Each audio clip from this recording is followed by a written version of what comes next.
नमस्कार दोस्तों, स्वागत है आप सभी का आपके अपने YouTube चैनल प्रभात एग्जाम पर। और मैं हूं आपके साथ भारती गोला।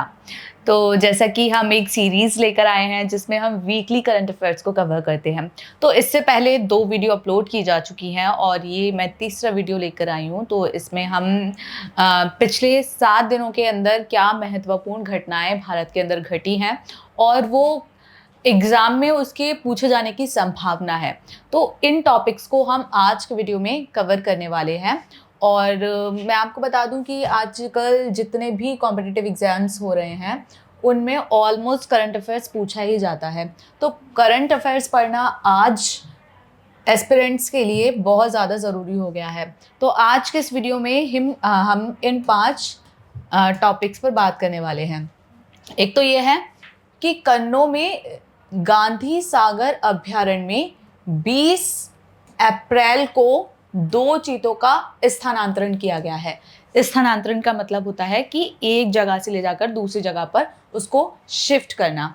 इसके अलावा आंध्र प्रदेश में जो एससी उपवर्गीकरण का भी एक अध्यादेश जारी किया गया है। इसका मतलब ये है कि जैसे ईडब्ल्यूएस जो होता है, मतलब जनरल कैटेगरी के अंदर भी एक कैटेगरी बना देना जिससे कि लोगों को फ़ायदा मिल सके। तो ब्रीफ में अभी मैंने बता दिया है, डिटेल में हम आगे इसको समझेंगे। इसके अलावा अभी 14 अप्रैल को आम्बेडकर जयंती हुई थी, तो उसी को ध्यान में रखते हुए न्यूयॉर्क शहर में डॉक्टर भीमराव आम्बेडकर दिवस की घोषणा की गई है। इसके अलावा जो सीजेआई हैं, चीफ जस्टिस ऑफ इंडिया, तो संजीव खन्ना है फिलहाल, लेकिन अब उनकी जगह पर नए सीजेआई आएंगे जिनका नाम है BR गवई। तो इनके बारे में जानेंगे। इसके अलावा हम बात करेंगे सौरभ चौधरी की, जिन्होंने हाल ही में शूटिंग वर्ल्ड कप में इतिहास रचा है। तो चलिए बिना देरी किए शुरुआत करते हैं आज के अपने इस वीडियो की। तो सबसे पहला टॉपिक हमारा यही है कि गांधी सागर अभयारण्य में चीते 2 स्थानांतरित किए गए हैं, यानी कि टोटल उनकी संख्या अब 26 हो चुकी है। तो इसमें क्या है, 2 नर चीते यानी कि टाइगर, जिनके नाम है प्रभास और पावक, ये इनकी एक कैटेगरी है। इनको 20 अप्रैल 2025 को कोनू एक जगह है, वहां से गांधी सागर वन्य जीव अभयारण्य में इनको स्थानांतरित किया गया है। तो क्वेश्चन इस तरीके से पूछा जा सकता है कि हाल ही में गांधी सागर अभयारण्य में कितने चीते ट्रांसफर किए गए हैं। तो उनकी संख्या पूछ ली जाएगी, 2, 3, 5 ऐसे ऑप्शन में दे दिया जाएगा। तो उसमें आपको 2 को टिक करना है और पूछा जाए कि किस जगह से शिफ्ट किए गए हैं, तो कोनू से शिफ्ट किए गए हैं। तो इस तरीके के क्वेश्चन पूछे जा सकते हैं। इसके अलावा ये निर्णय केंद्रीय पर्यावरण मंत्री भूपेंद्र यादव और मध्य प्रदेश के मुख्यमंत्री मोहन यादव की अध्यक्षता में एक मीटिंग हुई थी, उसके दौरान लिया गया था। और गांधी सागर अभयारण्य मंदसौर और नीमच जिले में स्थित है। यानी कि आप सोच रहे होंगे 2 जिलों में कैसे स्थित हो सकता है। तो 2 जिलों की जो सीमा लगती है इसको जैसे बफर क्षेत्र कहा जाता है, तो इसमें ये पाया जाता है। और इसको अगर इंग्लिश में बात करें तो Gandhi Sagar wild life sanctuary से कहा जाता है। आई होप आपको इतना समझ में आ गया होगा। तो अब बात करते हैं इसके बुनियादी ढांचे की, कि अगर चीता ट्रांसफ़र किए गए हैं तो वहाँ का स्ट्रक्चर जो था वो कैसा था या कैसा है। तो बुनियादी ढांचा और बाड़े के बारे में आप बात करते हैं तो चीतों के लिए Gandhi Sagar wild life sanctuary में 64 स्क्वायर किलोमीटर क्षेत्र में 3 बाड़े तैयार किए गए हैं। बाड़े का मतलब है एक पर्टिकुलर एरिया उनके लिए तैयार किया गया है। इन तीनों को सीधे बड़े बाड़ों में छोड़ा जाएगा क्योंकि ये पहले से ही स्थानीय परिस्थितियों में ढल चुके हैं। इसका मतलब ये है कि जो कोनू में जो थे तो इन्हें पहले से पता था कि किस तरीके से रहना है, तो ये पहले से ही तैयार हैं उस सिचुएशन में, उस जगह पर रहने के लिए। तो इसीलिए इनको डायरेक्ट इन बड़े बाड़ों में छोड़ा गया है। पिछले 2 महीनों से Gandhi Sagar wild life sanctuary में शिकार योग्य जानवरों की संख्या दोगुनी हो गई थी।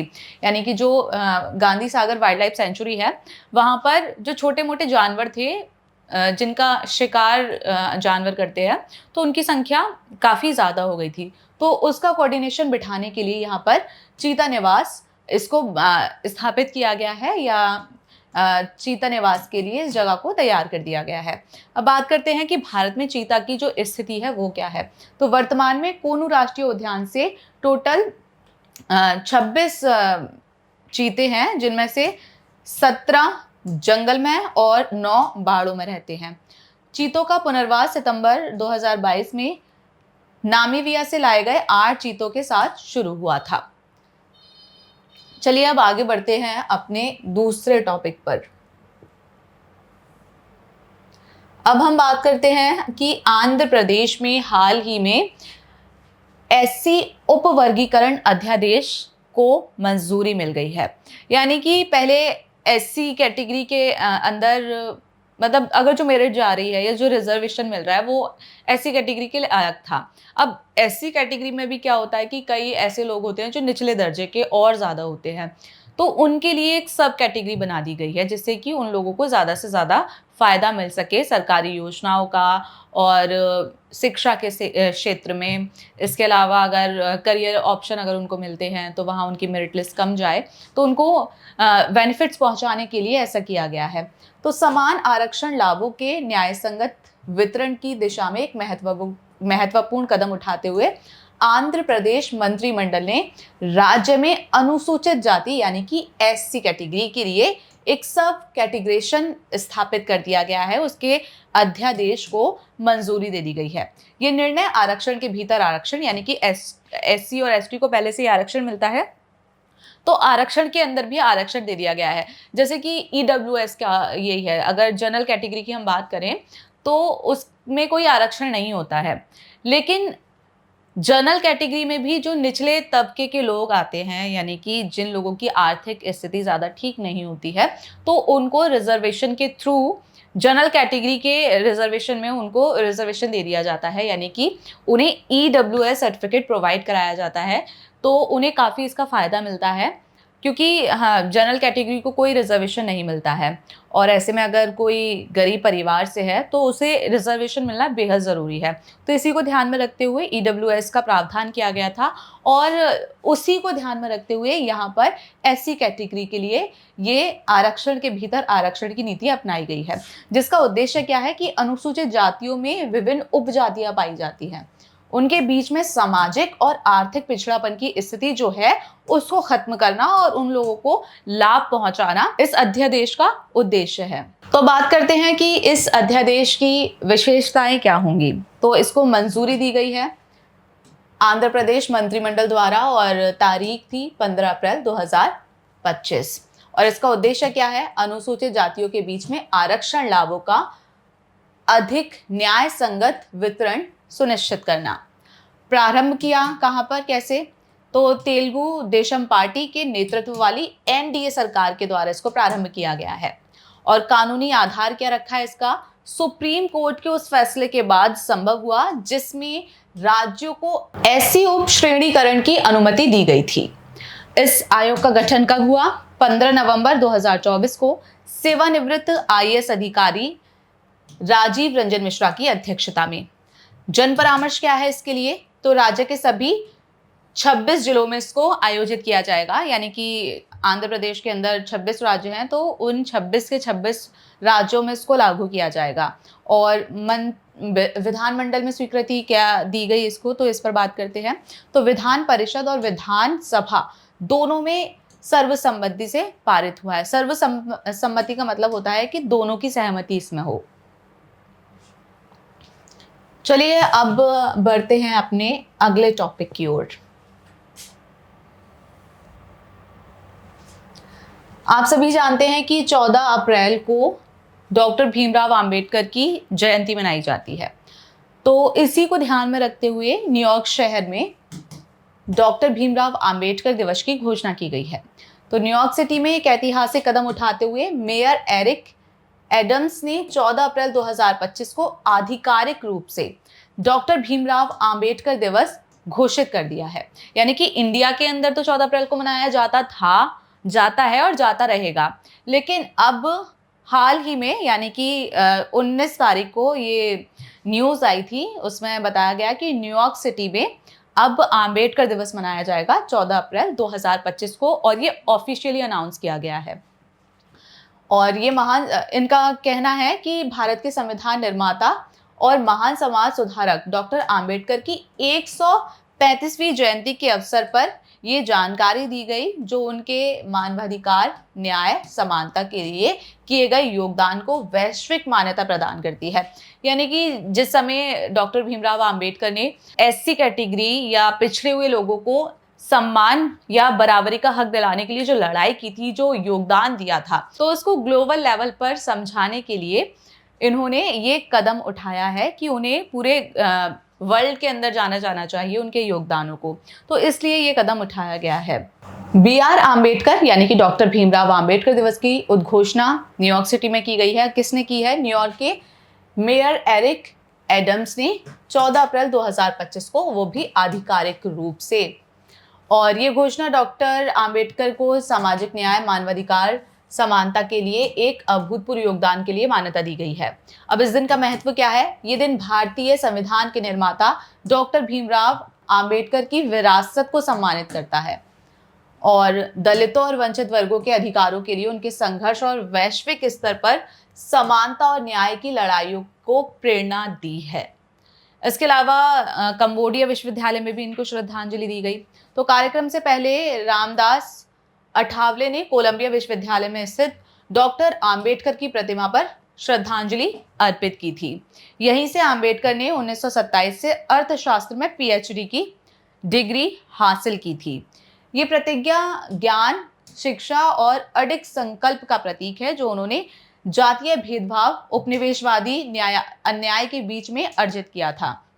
यानी कि कंबोडिया से इन्होंने अपनी PhD की डिग्री हासिल की थी और वो भी अर्थशास्त्र में, तो इसलिए इनको वहाँ पर याद रखा जाता है और कंबोडिया में इनका एक स्टैचू भी बना हुआ है। और इन लोगों का कहना है, इनका जो थीम है वो वहाँ का ये है कि प्रतिमा ज्ञान शिक्षा, जो इनकी प्रतिमा है उसका मोटिव जो है ज्ञान, शिक्षा और अडिग संकल्प के बीच उन्होंने जातीय भेदभाव को उपनिवेशवादी अन्याय के बीच में मिटाया था। उपनिवेशवादी अन्याय यानी कि जिस समय जो ब्रिटेन था उसका निवेश था दूसरे देशों में, यानी कि एक तरीके से गुलाम बना रखा था। गुलामी से अपने आप को बचाने के लिए, विश्व स्तर पर अपने आप को बड़ा दिखाने के लिए उपनिवेशवाद नीति इसको कहा गया था। तो उस दौरान इन्होंने इतना अपना योगदान दिया था। चलिए अब बढ़ते हैं हम अपने दूसरे टॉपिक की ओर। न्यायमूर्ति BR गवई की, ये भारत के अगले CJI होंगे। CJI यानी कि चीफ जस्टिस ऑफ इंडिया। अभी फिलहाल की बात करें तो संजीव खन्ना जी हैं और ये अभी कुछ महीनों पहले ही नियुक्त किए गए थे। तो अब इनकी जगह पर CJI होंगे हमारे BR गवई। भारत के प्रधान न्यायाधीश CJI संजीव खन्ना ने 16 अप्रैल 2025 को सुप्रीम कोर्ट के दूसरे वरिष्ठ न्यायाधीश न्यायमूर्ति BR गवई को अपना उत्तराधिकारी नामित किया है। ये नामांकन कानून मंत्रालय को भेजे गए पत्र के माध्यम से किया गया है। यानी कि जब भी मांगा जाता है नाम कि अगले CJI कौन होंगे, तो जो CJI होता है वो एक लिस्ट तैयार करके देता है या उनका नाम तैयार करके देता है और उसको भेजता है। तो सरकार फिर क्या करती है, इसको मंजूरी देती है। तो सरकार की मंजूरी के बाद न्यायमूर्ति गवई भारत के 52वें मुख्य न्यायाधीश के रूप में पदभार ग्रहण करेंगे। तो क्वेश्चन क्या इंपॉर्टेंट होता है कि भारत में हाल ही में जो CJI नियुक्त किए गए हैं तो वो कौन से नंबर के हैं, तो वो 52वें नंबर के हैं। इस तरीके के क्वेश्चन पूछ लिए जाते हैं। इसके अलावा ये पूछ लिया जाएगा कि CJI, एक तो इनका नाम ही पूछ लिया जाएगा कि अगले 52वें CJI कौन है, तो इस नाम पर टिक करना होगा। या ये क्वेश्चन पूछ लिया जा सकता है कि इनसे पहले कौन थे, तो संजीव खन्ना थे। और इसके अलावा क्वेश्चन आपसे पूछा जा सकता है कि जो CJI हैं फिलहाल में हाल ही में जो नियुक्त हुए हैं, तो उन्होंने कौन कौन से बड़े योगदान किए हैं या कौन कौन से उनके जजमेंट थे जो काफ़ी लोकप्रिय रहे थे। तो इस तरीके के क्वेश्चन भी पूछ लिए जाते हैं। अब इन्हीं की बात करते हैं कि 13 मई 2025 को न्यायमूर्ति खन्ना सेवानिवृत्त होने वाले हैं और अपने इस पद को संभालेंगे। और न्यायमूर्ति गवई 2019 में सुप्रीम कोर्ट में नियुक्त हुए थे और उनका कानूनी सफर दशकों तक फैला हुआ है। उन्होंने विशेष रूप से संवैधानिक और प्रशासनिक कानून में भारतीय न्यायशास्त्र में महत्वपूर्ण योगदान दिया है। तो इनके योगदान क्या थे, इसको हम अगली स्लाइड पर समझते हैं। तो ये कुछ इनके इम्पोर्टेंट योगदान है। तो विमुद्रीकरण पर फैसला इन्होंने दिया था, वो दिया था जनवरी 2023 में। न्यायमूर्ति गवई उस बहुमत पीठ का हिस्सा थे जिसने केंद्र सरकार के 2026 में 500 रुपए और 1000 के नोट का विमुद्रीकृत करने के फैसले को वैध ठहराया था। यानी कि जिस समय नोट भारत के अंदर बदले गए थे, 500 रुपए का और 1000 रुपए का चेंज किया गया था। इसको 1000 रुपए का तो बंद ही कर दिया गया था, इसकी जगह पर 2000 का नोट लाया गया था और इसके अलावा 500 रुपए का जो नोट था वो चेंज कर दिया गया था। तो इस दौरान जो मीटिंग हुई थी तो न्यायमूर्ति गवई जी ने क्या किया था, उस जो मीटिंग हुई थी उस दौरान उस फैसले को वैध ठहराया था। इसके अलावा और भी कई इनके महत्वपूर्ण मुद्दे रहे थे, तो उन पर बात करते हैं। अनुसूचित जाति एवं जनजाति का उपवर्गीकरण। अभी हमने ये टॉपिक ऊपर भी समझा था कि उपवर्गीकरण का मतलब क्या है। तो ये अगस्त 2024 में इन्होंने ये फैसला दिया था।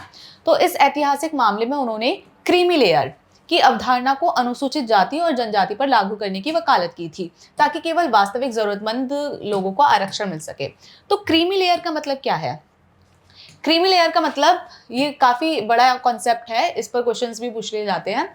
तो क्रीमी लेयर का मतलब ये होता है कि अगर मान लीजिए कि आप एससी कैटेगरी से हैं और आपको जॉब मिल गई अच्छी खासी, और फिर आप जो आर्थिक स्थिति से जूझ रहे थे वो लेवल जो था आपका वो अप हो गया, और फिर लेकिन काफ़ी लोग ऐसे रहेंगे जो अभी भी लो कैटेगरी में आते हैं। तो ऐसे में अगर नेक्स्ट रिजर्वेशन की बात की जाए तो जिसको जॉब मिल चुकी है उसके बच्चे जो होंगे और जिनको जॉब नहीं मिली है उनके बच्चे, तो उनको सेम आरक्षण मिलेगा।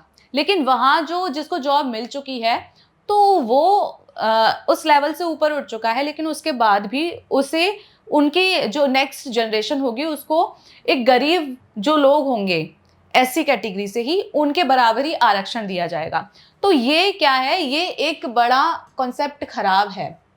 इसको हटाने के लिए देश में कई तरीके के एक्ट्स के लिए लागू तो नहीं किए गए हैं, लेकिन बात की जाती है इस पर। इस मुद्दे पर कई बार सवाल उठाए जाते हैं कि एक और मैं एग्जांपल आपको समझा देती हूँ कि कोई एससी कैटेगरी का है तो वो मान लीजिए उसने यूपीएससी का एग्ज़ाम दिया और इसको मान लीजिए मेरिट मान लीजिए जनरल वालों की, एक एग्जाम्पल के उस पर बता रही हूँ मैं आपको कि 100 थी जनरल के लिए और एससी के लिए वो मान लीजिए 70 के आसपास गई है। तो यानी कि एससी कैटेगरी का अगर कोई है तो उसके 71 मार्क्स हैं, तो वो क्या हुआ, वो आईएएस ऑफिसर बन गया। ठीक है, या मान लीजिए कि आईएएस के लिए नहीं है, वो आईएएस बनना चाहता था लेकिन उसकी रैंक कम रह गई, तो वो मान लीजिए पीसीएस बना है, पीसीएस अधिकारी।